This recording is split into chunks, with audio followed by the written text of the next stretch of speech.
ओम शांति। ये प्यारे बाप दादा के अव्यक्त रूप से चले हुए महावाक्यों का रिवाइज्ड कोर्स है। वाणी की ओरिजिनल डेट है 26 फरवरी 1995। बाबा की मुरली का सार है, संगम युग उत्सव का युग है।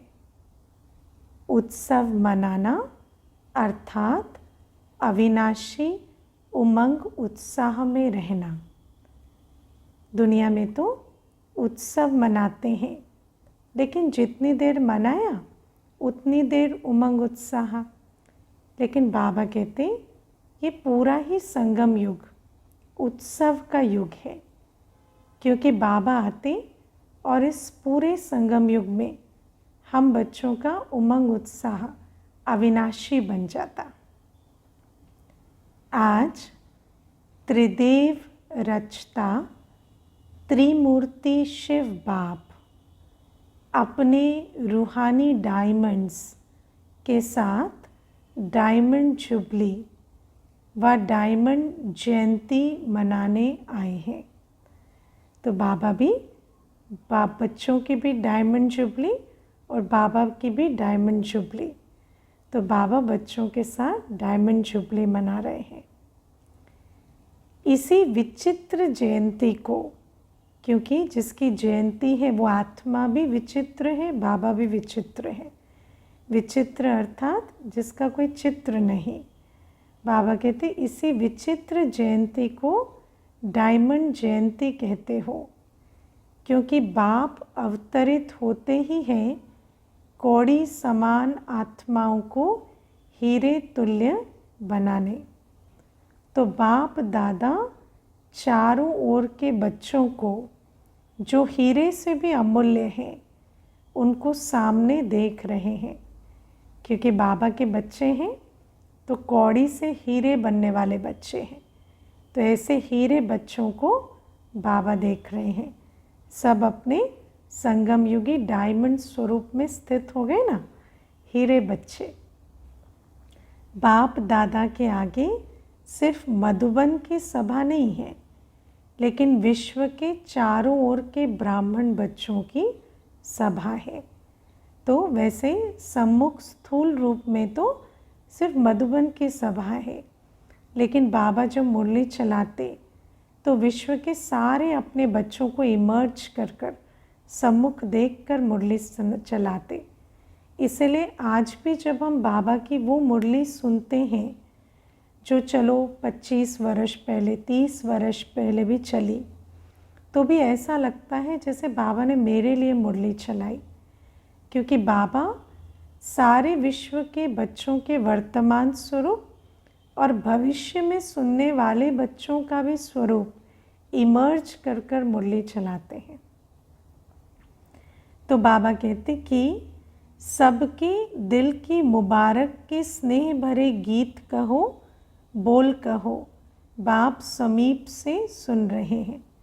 बच्चों के दिल में भी डायमंड जुबली की खुशी है, और जो स्नेह भरे बोल संकल्प वो बाबा को भेज रहे हैं, बाबा सुन रहे हैं। दिल का आवाज़ दिलाराम के पास पहले पहुंचता है।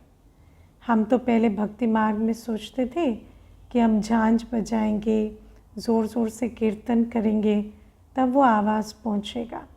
लेकिन बाबा कहते मैं दिलाराम हूँ, दिल का आवाज़ सबसे पहले पहुंचता है। तो बाबा कहते तो बाप दादा देख रहे हैं कि बच्चों के सेवा का प्रत्यक्ष प्रमाण चारों ओर से मधुबन बाप के स्वीट होम तक पहुंच रहा है। वैसे भी शिव जयंती को उत्सव कहते हैं। यथार्थ रीति से उत्सव आप ब्राह्मण ही मनाते हो, क्योंकि उत्सव का अर्थ ही है सर्व उमंग उत्साह में रहे। दुनिया में तो उत्सव मनाते हैं और थक जाते हैं, लेकिन यहाँ तो उत्सव, वो भी एक दिन का उत्सव नहीं। संगम युग ऐसा उत्सव है जो हर दिन उमंग उत्साह में रहते और कभी थकते नहीं। तो बाबा कहते यथार्थ रूप से उत्सव तो हम ही मनाते हैं। और शिव जयंती का उत्सव सारी दुनिया मनाती है, लेकिन बाबा कहते बच्चे ही यथार्थ रूप से मनाते। तो आप जो भी बैठे हो, सभी के दिल में उत्साह और उमंग कितना है, क्योंकि उत्सव मनाने बैठे हैं तो बाबा कहते सच्ची पहचान चेक करते हैं कि सबके दिल में उत्साह और उमंग कितना है। तो बाबा कहते अविनाशी है या आज के लिए है? अविनाशी है ना, कि कल हो जाएगा, शिव जयंती पूरी हुई तो उमंग उत्साह भी पूरा हो जाएगा। इसीलिए बाप दादा इस श्रेष्ठ संगम युग को उत्सव का युग कहते हैं। हर दिन आपके लिए उत्साह संपन्न है, हर दिन उत्सव है। जो गायन है, जो आप लोग टॉपिक रखते हो, अनेकता में एकता है ना। अब बाबा ने दूसरी सब्जेक्ट समझाई कि हम जो टॉपिक रखते अनेकता में एकता, तो प्रैक्टिकल में है ना, क्योंकि दुनिया में तो कहते हैं अनेकता में एकता, यूनिटी इन डाइवर्सिटी, लेकिन होती नहीं है यूनिटी, फिर वहाँ पर अनेकता का ही वर्णन करते हैं। लेकिन बाबा कहते हैं यहाँ बाबा के बच्चों की सभा कैसी है? अनेकता में एकता की सभा है, जो प्रैक्टिकल में अनेक देश, अनेक भाषाएं, अनेक रूप रंग, लेकिन अनेकता में भी सबके दिल में एकता है ना। दिल में ही नहीं है ना, सिर्फ दिल में ही नहीं, संस्कृति में भी, जैसे ब्राह्मण कल्चर में सभी रंग जाते। तो बाबा कहते अनेक भाषाओं से आते, अनेक धर्मों से आते, अनेक रूप रंग से आते, लेकिन बाबा कहते सबके दिल में एकता है, क्योंकि एक बाबा है सबके दिल में।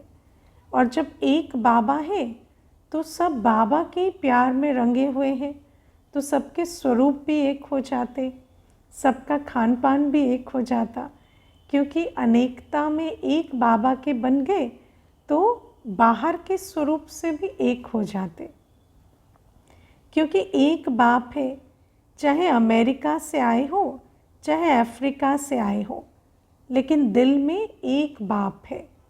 और वैसे भी जैसे देखते हैं कि संसार में आज क्या, एक होकर भी अलग अलग हो जाते, एक परिवार के भी 4 बच्चे अलग अलग हो जाते, लेकिन यहाँ क्योंकि एक के बनते तो एक बन जाते। एक बनने की विधि क्या है? एक का बनना। एक का बनते तो एक भी बन जाते, और अगर एक के नहीं, सब अपने अपने देह अभिमान से चलते तो एक होते भी अनेक हो जाते, एक परिवार के होते, एक धर्म के होते भी अनेकता आ जाती। तो इसलिए बाबा कहते एक बाबा के हैं तो एक हो जाते। तो दिल में एक बाप है, एक श्रीमत पर चलने वाले हो, बाबा भी एक है जो सबके दिल में एक ही बाबा है, और फिर एक ही श्रीमत है जिस पर सभी चलते हैं। श्रीमत कोई अलग अलग नहीं है, ऐसा नहीं ये जिस मत पर चलते वो अलग नहीं, हर ब्राह्मण माना सबकी चलन का आधार क्या? एक श्रीमत। तो बाप दादा को अच्छा लगता है कि अनेक भाषाओं में होते हुए भी मन का गीत, मन की भाषा एक है। सिर्फ एक बाबा ने, एक श्रीमत ने, लेकिन मन का गीत, मन की भाषा भी एक है। भले ऊपर से भाषा सब अलग अलग कहते, तो भाषा भेद भी खत्म हो जाता। चाहे किसी भी भाषा वाले हो, काला ताज तो मिला है काला ताज क्या है? ट्रांसलेशन के लिए जो हेडफोन लगाते है ना। तो बाबा कहते चाहे किसी भी भाषा वाले हो, लेकिन काला ताज मिला है ना, तो सबकी भाषा एक हो गई। सभी हेडफोन से अपनी अपनी भाषा में सुन रहे हैं। तो बाबा कहते अभी यही काला ताज बदलकर गोल्डन हो जाएगा। अभी संगम युग में सबको काला ताज मिला हुआ है, क्योंकि भारत में भी इतनी भाषाएं हैं, और अलग अलग देशों से भी जो बाबा के बच्चे आते, सबकी भाषा अलग, तो सभी हेडफोन लगाकर बैठे हैं। अब समझ में आ रहा है कि अनेक धर्म, अनेक भाषा, अनेक है ना, अनेक रंग रूप के बीच एक अभी बनते, तभी तो एक बाबा के बनते, तो एक बनते, तभी एक धर्म, एक भाषा, एक राज्य, एक कुल, एक मत की दुनिया आती। तो बाबा कहते लेकिन सबके मन की भाषा एक है और एक ही शब्द है, मेरा बाबा, है ना। बाबा को तो सबके दिल का आवाज़ पहुंचता है ना, तो बाबा गारंटी दे रहे हैं कि हर एक के दिल में एक ही शब्द है, मेरा बाबा। सभी भाषा वाले बोलो मेरा बाबा। हाँ बोलो भाई, आप भी सभी बोलो मेरा बाबा, है ना। हाँ, ये एक ही है, तो अनेकता में एकता है ना। तो उत्साह में रहने वाले अर्थात सदा उत्सव मनाने वाली श्रेष्ठ आत्माएं हो। हम सभी सदा उत्सव मनाने वाली श्रेष्ठ आत्माएं हैं। कभी भी उत्साह कम नहीं होना चाहिए। पहले भी सुनाया था, ब्राह्मण जीवन का सांस है उमंग उत्साह। जैसे बाबा कहते दुनिया में भी सांस ऊपर नीचे होती है शरीर की, तो फिर उससे स्वास्थ्य को देखते हैं। ऐसे ही उमंग उत्साह का मीटर ऊपर नीचे हुआ तो फिर कहेंगे कि आत्मा बीमार है ना। तो बाबा कहते कि ब्राह्मण जीवन का सांस है उमंग उत्साह। अगर सांस चला जाए तो जीवन सेकंड में ख़त्म हो जाएगी ना। तो ब्राह्मण जीवन में यदि उमंग उत्साह का सांस नहीं तो ब्राह्मण जीवन नहीं। जो सदा उमंग उत्साह में होगा वो फलक से कहेगा कि ब्राह्मण है ही उमंग उत्साह के लिए, है ना। जो सदा उमंग उत्साह में होगा ना, वो तो फलक से कहेगा कि ब्राह्मण और उमंग उत्साह एक ही चीज़ है। ब्राह्मण विदाउट उमंग उत्साह हो ही नहीं सकता। और जिसका उमंग उत्साह कम हो जाता है उसके बोल ही बदल जाते हैं, क्योंकि वो नशा, वो फलक ख़त्म हो जाती। वो कहेगा है तो सही, होना तो चाहिए, हो जाएगा। तो ये भाषा और उस भाषा में कितना अंतर है ना। क्योंकि अपने अंदर धारणा नहीं है, अपने अंदर उमंग उत्साह नहीं है, तो फलक से कैसे कहेंगे कि ब्राह्मण जीवन माना ही उमंग उत्साह। उसके हर बोल में तो ज़रूर होगा, होना तो चाहिए। तो ये जो तो होता है ना, ये उमंग उत्साह का प्रेशर कम होने से ही ऐसे बोल, कमज़ोरी के बोल निकलते हैं। तो चेकिंग करते रहना अपने बोल से, है ना। जैसे आजकल जो दुनिया में भी क्या कहें, है ना, जैसे ब्लड प्रेशर चेक करने के लिए मशीन लगाते हैं, ऐसे यहाँ भी मशीन लगाना कि बोल को चेक करना। ऐसा होना तो चाहिए लेकिन होता तो नहीं है, ऐसे बोल अगर निकलते हैं ना, तो इसका मतलब उमंग उत्साह का प्रेशर ठीक नहीं है। तो बाबा कहते प्रेशर कम होने से ऐसे कमज़ोरी के बोल निकलते हैं। तो उमंग उत्साह कभी कम नहीं होना चाहिए। उमंग उत्साह कम क्यों होता है, अब ये समझना इम्पोर्टेंट। बाप दादा कहते हैं सदा वाह वाह कहते रहो, और कहते क्या है बच्चे, वाई वाई, क्यों क्यों, है ना। और क्यों की क्यों तो बहुत लंबी है, क्योंकि क्यों का कोई उत्तर तो है नहीं। क्यों का एक ही उत्तर है, ड्रामा, है ना। लेकिन अगर क्यों क्यों करते रहे, वाह वाह नहीं किया, तो उमंग उत्साह खत्म हो जाता। अगर कोई भी परिस्थिति में वाय शब्द आ जाता तो उमंग उत्साह का प्रेशर कम हो जाता, है ना। वाय पूछना माना उमंग उत्साह घटाना। बाप दादा ने आज विचार करना इस पर, बहुत बड़ी बात आज बाबा ने बताई। वाह वाह की जगह वाय वाय किया तो उमंग उत्साह का प्रेशर कम हो जाता। तो बाबा ने बीमारी चेक कैसे करनी है वो भी सिखा दिया कि बीमार है या नहीं, और अगर बीमार है तो उसका कारण भी बता दिया, है ना। और फिर इलाज भी क्या है कि फिर से वाह वाह के गीत गाने हैं। आत्मा बाबा ड्रामा 3 बिंदु लगाना है। वाई वाई का क्वेश्चन मार्क नहीं लगाना है। तो बाबा कहते बाप दादा ने अगले साल भी विशेष डबल फॉरनर्स को कहा था, ये मुरली भी सुनी है ना, कि वाई शब्द को ब्राह्मण डिक्शनरी में चेंज करो। जब वाई शब्द आए तो क्या रखना है, फ्लाई, है ना, वाई के पार्ट चले जाना। तो फ्लाई शब्द याद रखो, तो वाई ख़त्म हो जाएगा। कोई भी बात क्यों हो रही है, to make you fly, fly कराने के लिए हो रही है ना, चढ़ती कला में ले जाने के लिए कोई भी बात आ रही है, तो प्रश्न चिन्ह नहीं, फ्लाई करो। तो बाबा कहते कोई भी परिस्थिति छोटी भी जब बड़ी लगती है तो वाई शब्द आता है, ये क्यों, ये क्या, और फ्लाई कर लो तो परिस्थिति क्या होगी, छोटा सा खिलौना, है ना।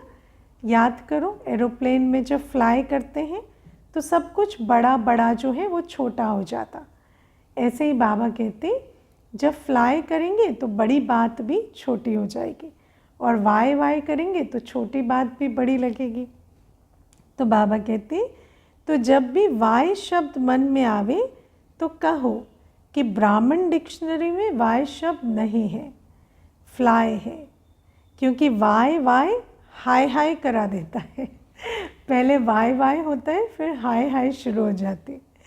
बाप दादा को हंसी भी आती है, एक तरफ कहेंगे नहीं हमारे जैसा भाग्य किसी का नहीं है, अभी अभी ये कहेंगे, और अभी अभी उत्साह कम हो गया तो कहेंगे पता नहीं मेरा भाग्य ही ऐसा है ना। तो जैसे ही किसी बात में अटक जाएंगे तो फिर क्वेश्चन मार्क भाग्य पर भी लगा देंगे, मेरा भाग्य तो इतना ही है। तो हाय हाय हो गया ना, सोचो अभी अभी वाह वाह के गीत गा रहे थे अपने भाग्य के, और अभी भाग्य का रोना ही शुरू हो गया। तो जब भी हाय हाय का नज़ारा आवे तो वाह वाह कर लो, है ना। हाय हाय क्यों आया, क्योंकि वाय वाय किया, और वाय वाय छोड़कर वाह वाह किया तो हाय हाय बंद हो जाएगी। तो नज़ारा भी बदल जाएगा और आप भी बदल जाएंगे। डबल विदेशी आजकल पॉजिटिव थिंकिंग का कोर्स कराते हैं। सभी विदेश में विशेष कोर्स ये कराते हो ना, आजकल तो भारत में भी बहुत पॉजिटिव थिंकिंग पर हम बच्चे कोर्स कराते हैं। तो अपने को भी कराते हो या दूसरों को ही कराते हो, है ना। बाबा बहुत अच्छा प्रश्न पूछ रहे हैं, दूसरों को बुलाकर पॉजिटिव थिंकिंग का कोर्स कराते हो तो अपने को भी कराते हो या सिर्फ दूसरों को कराकर भेज देते हैं।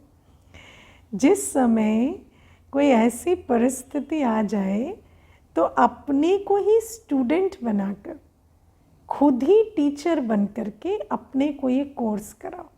आज बाबा बहुत अच्छी युक्ति बता रहे, जैसे दूसरे का टीचर बनते हो ऐसे अपना टीचर स्वयं बनकर अपने आप को भी ये कोर्स कराओ।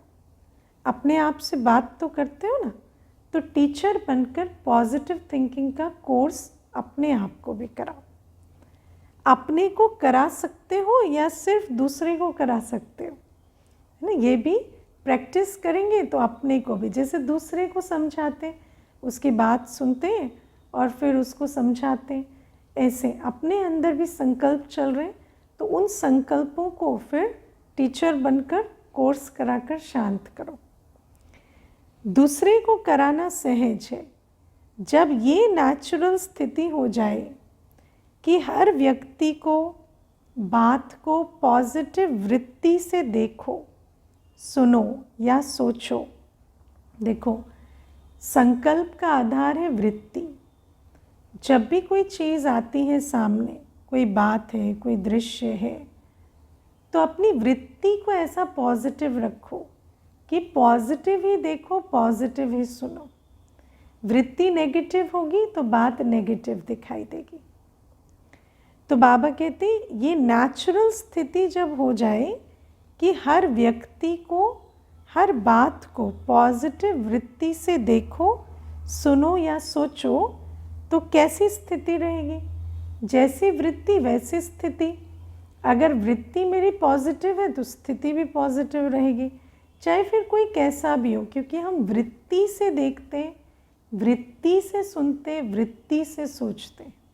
दुनिया में भी कहते हैं your attitude determines your altitude, है ना। तो हमारी एटीट्यूड, हमारी वृत्ति के आधार से हमें दिखाई सुनाई देता है, अनुभव होता है। कर्म भी हम अपनी वृत्ति के आधार से ही करते हैं। आजकल के साइंस द्वारा भी ऐसे साधन निकले हैं जो रफ माल को भी बहुत सुंदर रूप में बदल देते हैं। और सबसे बड़ा साधन तो आजकल की क्या है, वो जो सेल्फी में फ़िल्टर्स आते हैं, तो कैसा भी चेहरा होगा उसको सुंदर बना देते हैं ना। तो बाबा कहते हैं अपने अंदर भी ऐसा फ़िल्टर लगा लो कि सब चीज़ें अच्छी दिखाई दे, अच्छी सुनाई दे, अच्छे संकल्प चले। देखा है ना क्या से क्या बना देते हैं। तो आपकी वृत्ति क्या ऐसा परिवर्तन नहीं कर सकती। बाबा कहते हैं साइंस तो रचना है, साइंस को भी बनाने वाले तो हम हैं। तो बाबा कहते क्या रचयिता अपनी वृत्ति से वो नहीं कर सकता जो साइंस से एक मशीन कर सकती है। साइंस से एक मशीन अगर किसी चीज़ का रूप परिवर्तन कर सकती है, तो हम क्या अपनी वृत्ति में उसका रूप परिवर्तन नहीं कर सकते? क्योंकि पहले तो वृत्ति में ही आया होगा ना कि इसका रूप ये नहीं, ये दिखाई दे। तो फिर हमने वो इंस्ट्रूमेंट बनाया जिससे वो दिखाई देता। तो क्या वृत्ति में डायरेक्ट परिवर्तन नहीं कर सकते? आगे बाबा कहते हैं कि आवे नेगेटिव रूप में, लेकिन आप नेगेटिव को पॉजिटिव वृत्ति से बदल दो। अगर हलचल में आते हैं तो उसका कारण क्या है? नेगेटिव सुनना, सोचना, बोलना व करना। और वो क्यों होता? नेगेटिव वृत्ति के कारण। ये मॉडल बनाते हो ना सोचो, ना देखो, ना बोलो, ना करो, है ना। बंदर, बुरा मत सोचो, बुरा मत बोलो, बुरा मत देखो और बुरा मत करो। साइलेंस की पावर क्या नेगेटिव को पॉजिटिव में नहीं बदल सकते? बाबा कहते साइंस की जननी भी साइलेंस है। तो जो साइंस से कर सकते, क्या आप साइलेंस से नहीं कर सकते? आपका मन और बुद्धि ऐसा बन जाए जो नेगेटिव टच ही नहीं करे, सेकंड में परिवर्तन हो जाए। नेगेटिव आया सामने और आप उसका रूप परिवर्तन करके ही देखें, ऐसा मन बुद्धि बन जाए। साइलेंस की शक्ति से मन बुद्धि ऐसा इंस्ट्रूमेंट बन जाए। ऐसे तीव्र गति की अनुभूति कर सकते हो। मन और बुद्धि ऐसा तीव्र गति का यंत्र बन जाए, है ना। ऐसा तीव्र गति का यंत्र जो एकदम सेकंड से भी कम में उस बात को, उस बोल को, उस दृश्य को नेगेटिव से पॉजिटिव में बदल दे। बन सकता है कि टाइम लगेगा, कि नेगेटिव बात आएगी तो कहेंगे कि थोड़ा सोचने तो दो, देखें तो सही क्या है ना। कहीं तो इसी बात में फंस जाते हैं कि है तो नेगेटिव ना, तो कम से कम उस नेगेटिव स्वरूप को तो अच्छे से फील करें, पहले ही चेंज कैसे कर दें। क्विक स्पीड से परिवर्तन हो जाए, इसको कहा जाता है ब्राह्मण जीवन का मज़ा और मौज। नहीं तो क्या होता, पहले ही नेगेटिव का प्रभाव आ गया, फिर पॉजिटिव में चेंज करने में भी बहुत टाइम लगता। लेकिन अगर मन बुद्धि की मशीनरी फास्ट हो जाए और नेगेटिव छुए ही ना, पहले ही परिवर्तन हो जाए, तो फिर ब्राह्मण जीवन का मज़ा और मौज अनुभव करेंगे। तो बाबा कहते अगर जीना है तो मौज से जिए ना, सोच सोच कर जीना वो जीना नहीं है। ब्राह्मण जीवन में भी अगर मौज नहीं तो फिर क्यों बने ब्राह्मण? इतनी मेहनत की है ना। आप लोग औरों को कहते हो कि राजयोग जीने की कला है, तो आप लोग राजयोगी जीवन वाले हो ना, कि कहने वाले हो। तो जो राजयोगी जीवन वाले हैं उनको तो जीने की कला आती है ना, और जिसको जीने की कला आती है वो मूंझ कर जिएगा क्या? वो तो मौज में जिएगा ना। जब राजयोग जीने की कला है तो राजयोगियों की कला क्या है? यही है ना। तो उत्सव मनाना अर्थात मौज में रहना क्या कला है? हर दृश्य को ऐसे बदल देना कि उत्सव का स्वरूप हो जाए, मौज में रहे। मन भी मौज में, तन भी मौज में, संबंध संपर्क भी मौज में। कई बच्चे कहते हैं अपनी रीति से तो ठीक रहते हैं, अपनी मौज में रहते हैं, लेकिन संबंध संपर्क में मौज में रहे, है ना। अकेले बंद कमरे में बहुत मौज में रहते हैं हम, लेकिन संबंध संपर्क में जैसे ही आते मुश्किल होती है ना, ये कभी कभी होता है। लेकिन संबंध संपर्क ही आपके स्थिति का पेपर है। अकेला तो हर कोई मौज में रहता है, और आजकल तो फ़ोन के आधार से रहते हैं, अकेले भी मौज में नहीं रहते, समझते अकेले रह रहे, लेकिन ये ना है ना काला ताज वो लगा रहता है। सिर्फ बाबा की मुरली के टाइम नहीं, अलग समय पर भी वो काला ताज जो लगा रहता है। तो बाबा कहते हैं इसीलिए संबंध संपर्क में आकर मौज में रहे, तभी कहेंगे कि सचमुच शक्तिशाली बने हैं। यदि स्टूडेंट कहे, अब अंडरलाइन करना, बहुत अच्छा बाबा एग्जाम्पल दे रहे, स्टूडेंट कहे कि वैसे तो मैं पास विद ऑनर हूँ, लेकिन पेपर के टाइम मार्क्स कम हो जाते हैं, तो ऐसे को क्या कहेंगे? स्टूडेंट ऐसे कह सकते हैं पेपर के टाइम में मार्क्स कम आते, वैसे तो मैं पास विद ऑनर हूँ। तो ऐसे तो नहीं हो ना, फुल पास होने वाले हो ना। तो जब पेपर आए तब पास होकर दिखाएं, तभी तो कहें कि हाँ अच्छी तैयारी की है। बाप दादा ने सुनाया है कि जो सदा बाप के पास रहते हैं वो पास है ना। कल भी बाबा ने कहा बाबा के साथ धर्म और कर्म मिलाकर चलेंगे तो मौज के झूले में रहेंगे।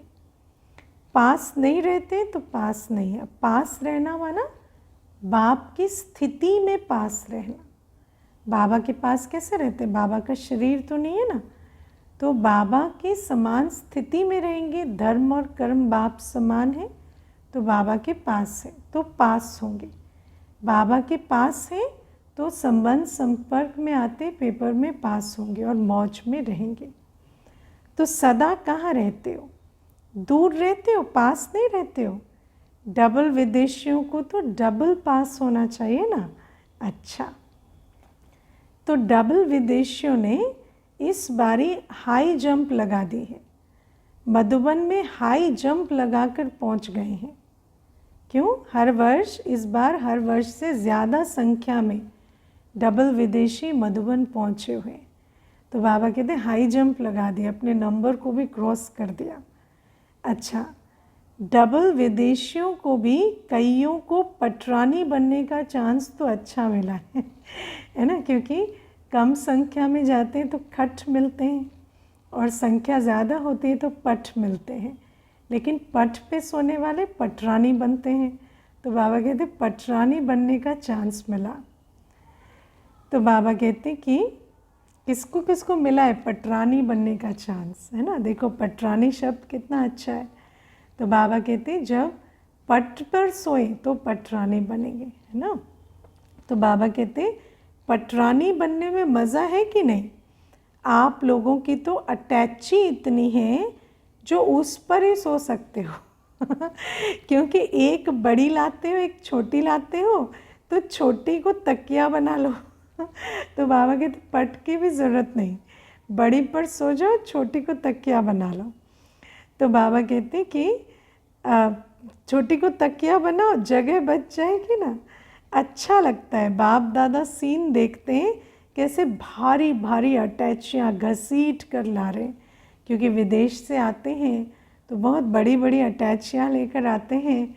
तो बाबा भी बच्चों की मेहनत देखते हैं, कितनी बड़ी बड़ी अटैचियाँ घसीट कर ला रहे हैं। अच्छी सीन लगती है ना।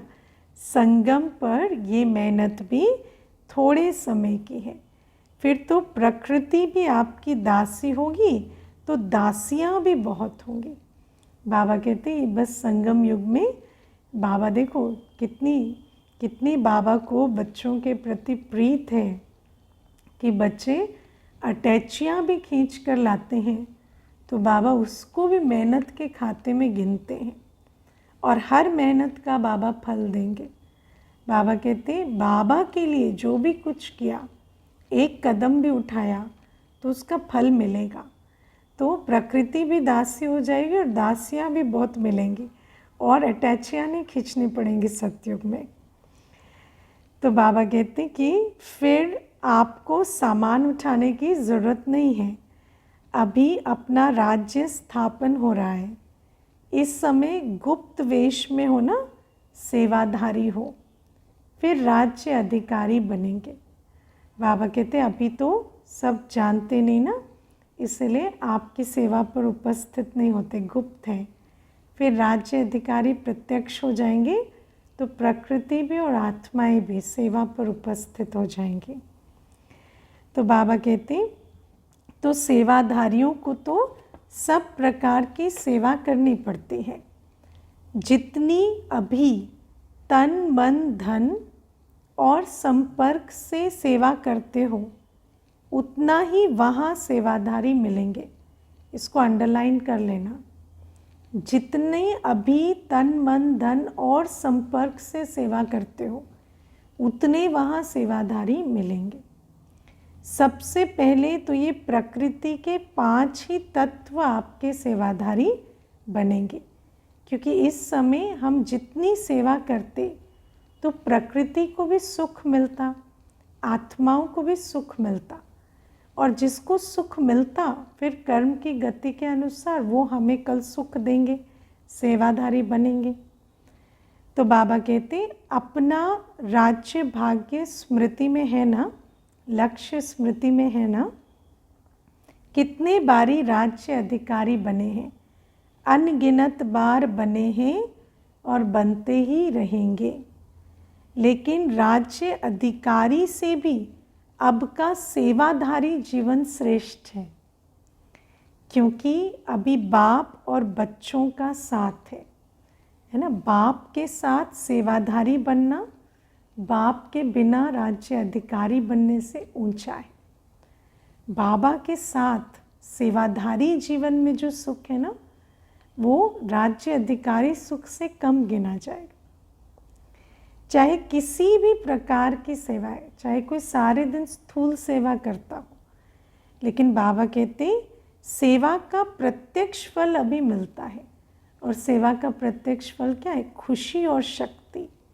जितनी सेवा उतनी खुशी उतनी शक्ति।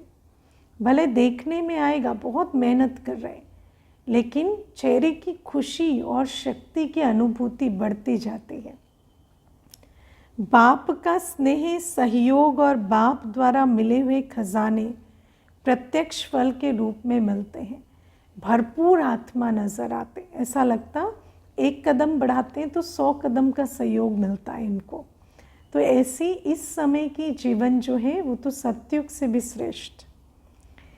जब भी कोई विशेष सेवा करते हो और युक्ति युक्त सेवा करते हो तो कितनी खुशी होती है।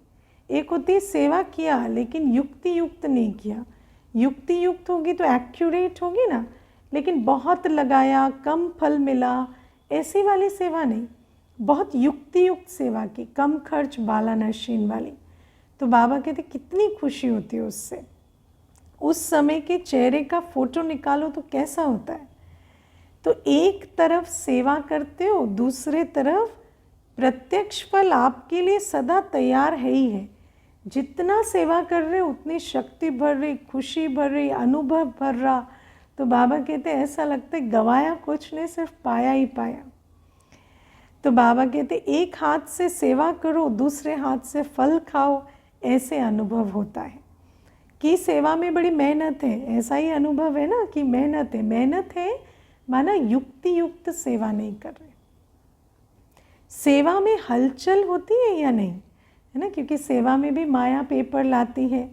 लेकिन अगर योग युक्त होकर, युक्ति युक्त होकर सेवा करें तो हलचल नहीं होगी। माया आएगी लेकिन हलचल नहीं होगी। कभी कभी होती है, बाबा कहते हैं ये हलचल ही परिपक्व बनाती है। जैसे आज बाबा ने कहा ना, नेगेटिव आया पर पॉजिटिव में बदल दिया। ऐसे ही बात आई, थोड़ी हलचल भी हुई, लेकिन फिर उस बात को पार करने में जो खजाने यूज़ करते, जो अनुभवी बनते, उसी से ही परिपक्व अवस्था बनती, अनुभवी बनाती है ना। हलचल आई भले, लेकिन अनुभवी बना कर गई। हलचल में इसलिए आते हो जो सिर्फ वर्तमान को देखते हो, है ना, लेकिन वो हमें क्या बना रही है वो चीज़ नहीं देखते, इसीलिए हलचल में आते हो। लेकिन वर्तमान में छिपा हुआ भविष्य जो है वो स्पष्ट नहीं दिखाई देता, इसलिए हलचल में आ जाते हो। अब वर्तमान में छिपा हुआ भविष्य देखने के लिए तो त्रिकालदर्शी का चश्मा लगाना पड़े, तो चश्मा लगाएंगे तो हलचल नहीं होगी। कोई भी बड़े से बड़ी नाजुक परिस्थिति वास्तव में आगे के लिए बहुत बड़ा पाठ पढ़ाती है। बात छोटी आती है, पाठ बड़ा पढ़ाती है, फिर बड़ी बात आती है तो चुटकी में पार हो जाती है। तो बाबा कहते परिस्थिति नहीं है, लेकिन वो आपकी टीचर है। उस नज़र से देखो। आज बाबा ने हमें नज़र बदलना सिखाया ना, तो परिस्थिति को भी कैसे देखो, ये टीचर है। उस नज़र से देखो कि इस परिस्थिति ने क्या पाठ पढ़ाया। इसको कहा जाता है नेगेटिव को पॉजिटिव में परिवर्तन करना।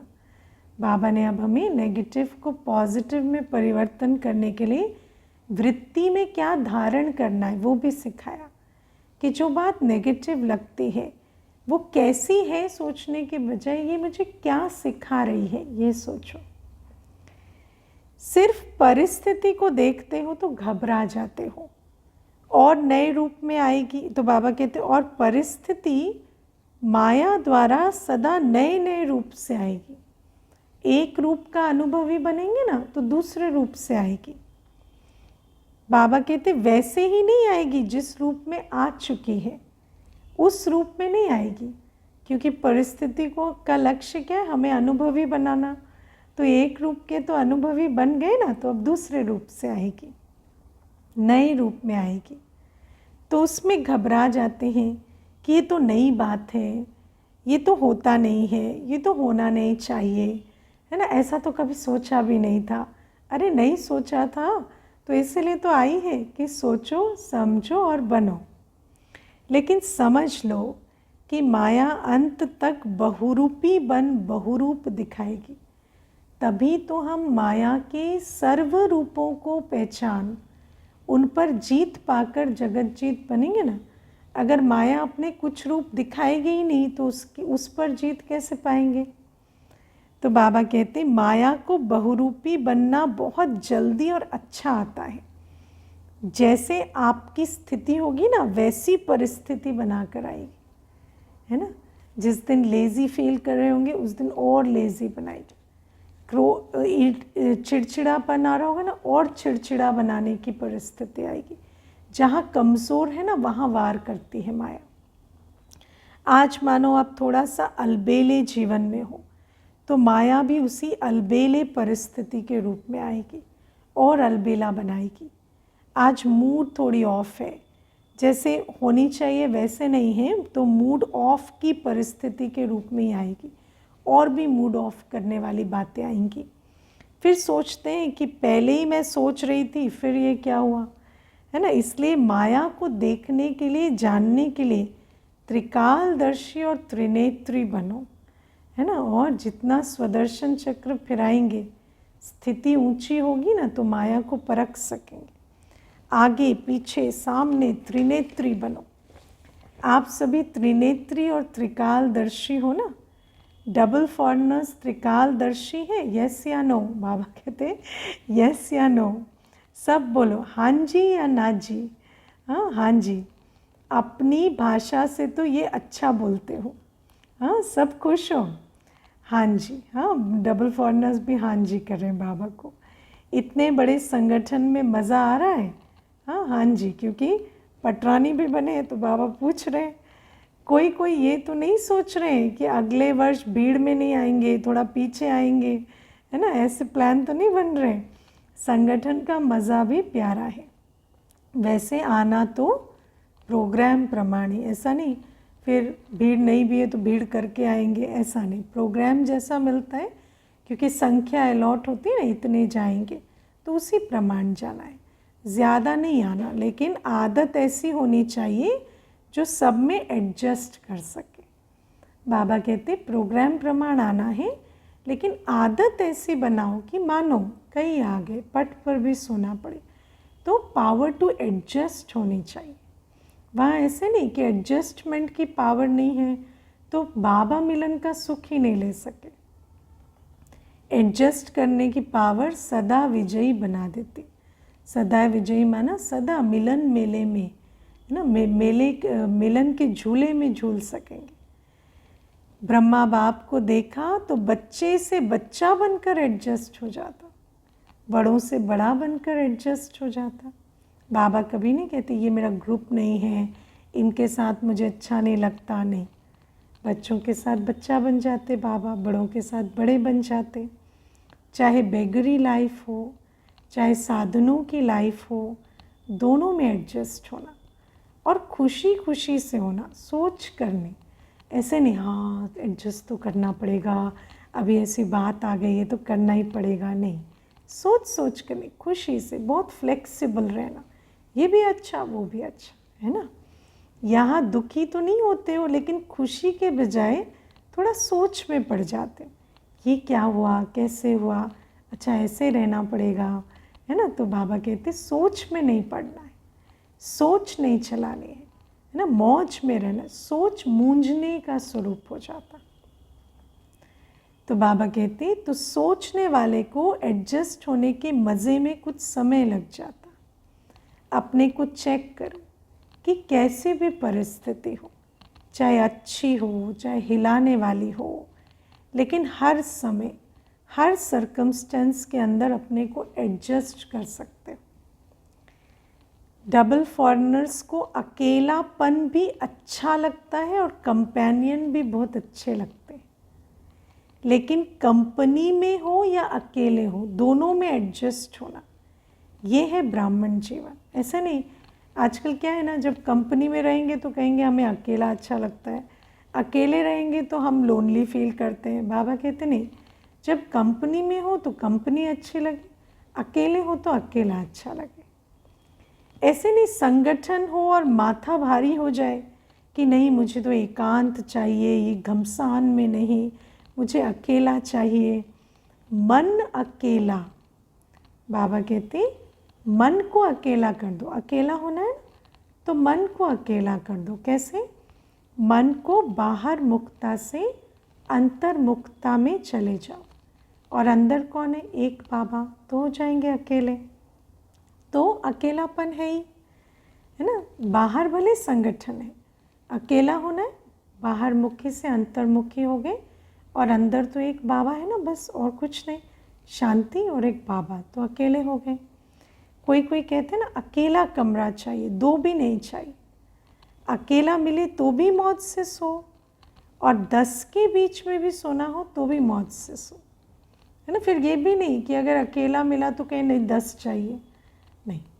अकेला मिला तो भी मौज, 10 मिले तो भी मौज, पावर टू एडजस्ट। तो बाबा कहते हैं फॉरेनर्स 10 के बीच में सो सकते हैं कि मुश्किल है? सो सकते हैं ना? हाँ जी, हाँ जी, आज का पाठ है हाँ जी। अच्छा, अभी अगले वर्ष 20-20 को सुलाएंगे। बाबा कहते हैं देखो समय बदलता रहता है और बदलता रहेगा। दुनिया की हालातें नाजुक हो रही हैं और भी होंगी, होनी ही है ना। समय तो नाजुक होता जाएगा, अभी और समय सहयोगी नहीं बनेगा, समय तो जैसे और बिगड़ेगा। अभी सिर्फ एक स्थान पर अलग अलग होती हैं, आखिर में सब तरफ इकट्ठी होंगी, है ना। अभी तो एक जगह वॉर, एक जगह टेररिज्म, एक जगह अटैक, एक जगह फैमिन, एक जगह बाढ़, ये से होता ना। फिर इकट्ठे पांचों तत्व और प्रकृति के पांचों तत्व, माया के पांचों स्वरूप जैसे तांडव करेंगे और सब जगह इकट्ठे करेंगे। तो कौन किसकी मदद करेंगे? जैसे अभी कोविड आया तो पैंडेमिक, है ना, एक ही चीज़ से सब जूझ रहे हैं, ये बात पहली बार आई। तो ऐसे कई बातें आएंगी, बाबा ने तो पहले ही समझा दिया है। तो बाबा कहते हैं कि आखिर में सब तरफ इकट्ठी होंगी, तो नाजुक समय तो आना ही है। समय नाजुक हो लेकिन आपकी नेचर नाजुक नहीं हो। समय जितना नाजुक हो, हमारी नेचर उतनी शक्तिशाली हो। कईयों की नेचर बहुत नाजुक होती है ना, थोड़ा परिवर्तन हुआ परिस्थिति में तो स्थिति हिलती, ये नाजुक नेचर हुई। थोड़ा सा आवाज़ हुआ, थोड़ा सा कुछ हुआ तो डिस्टर्ब हो गए, इसको कहते हैं नाजुक स्थिति, नाजुक नेचर। तो नाजुक नेचर नहीं हो, जैसा समय वैसा अपने को एडजस्ट कर सको, ये शिक्षा है, ये समय की पुकार है, ऐसा बनना ही पड़ेगा। नाजुक समय बढ़ता जाएगा तो नाजुक नेचर नहीं चलेगी।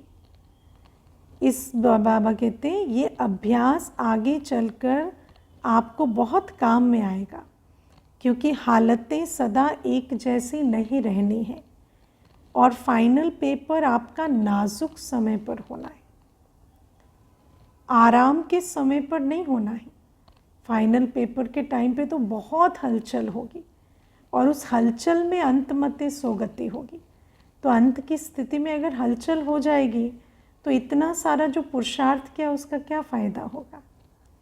नाजुक समय पर होना है, तो जितना अभी से अपने को एडजस्ट करने की शक्ति होगी तो नाजुक समय पर पास विद ऑनर हो सकेंगे। पेपर बहुत टाइम का नहीं है, पेपर तो बहुत थोड़े समय का है, लेकिन चारों ओर की नाजुक परिस्थितियाँ, उनके बीच में पेपर देना है। पेपर तो 1 सेकंड का होगा, लेकिन उस समय परिस्थिति तो चारों तरफ बहुत नाजुक होगी, तो उसके बीच में अंतमते सोगति का सेकंड का पेपर देना है। तो उतनी शक्ति हो कि हमारी अवस्था अचल अडोल रहे।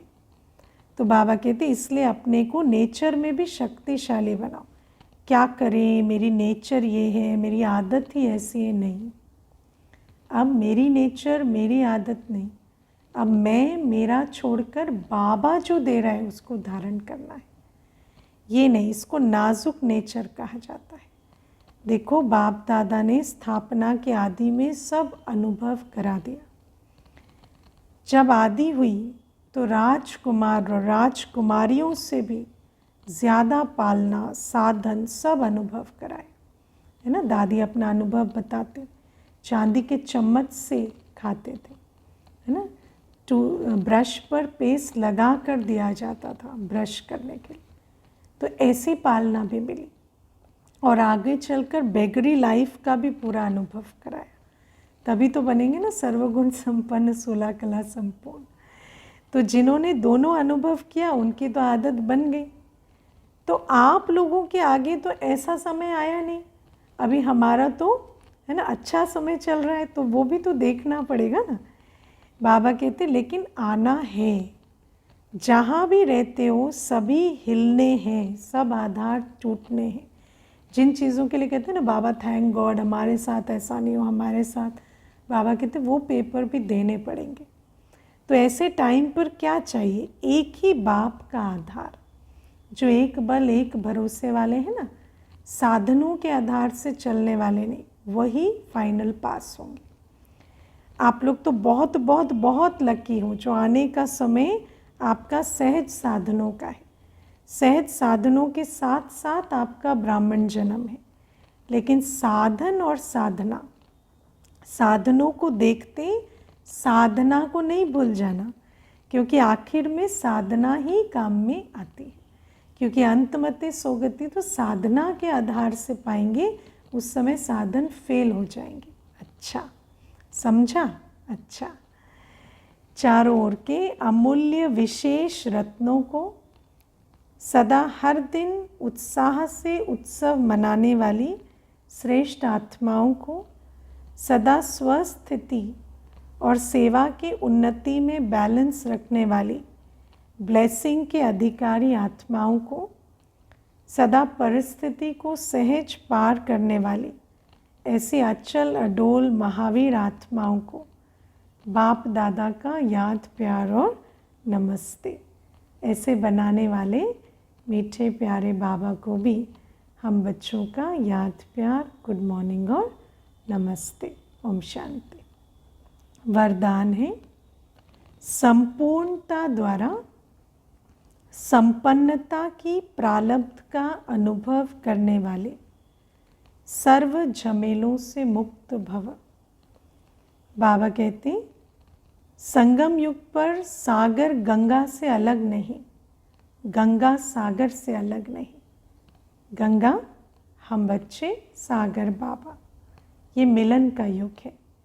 इसी समय नदी और सागर के समाने का मेला होता है। जो इस मेले में रहते हैं वो सर्व झमेलों से मुक्त हो जाते हैं।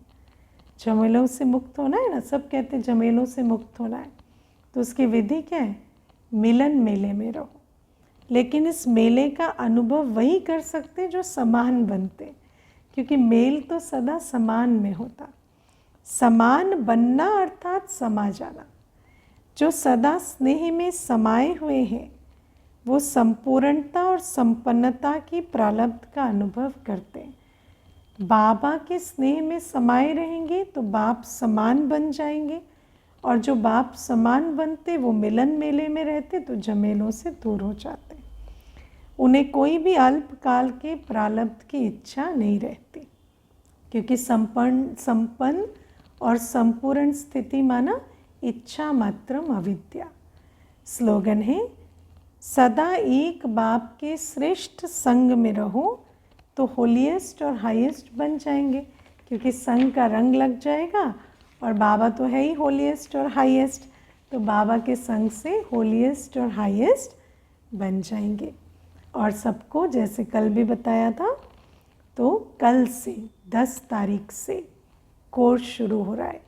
तो सभी जिन्होंने अभी तक सूचना नहीं दी है मित्र संबंधियों को, सबका रजिस्ट्रेशन कराएं।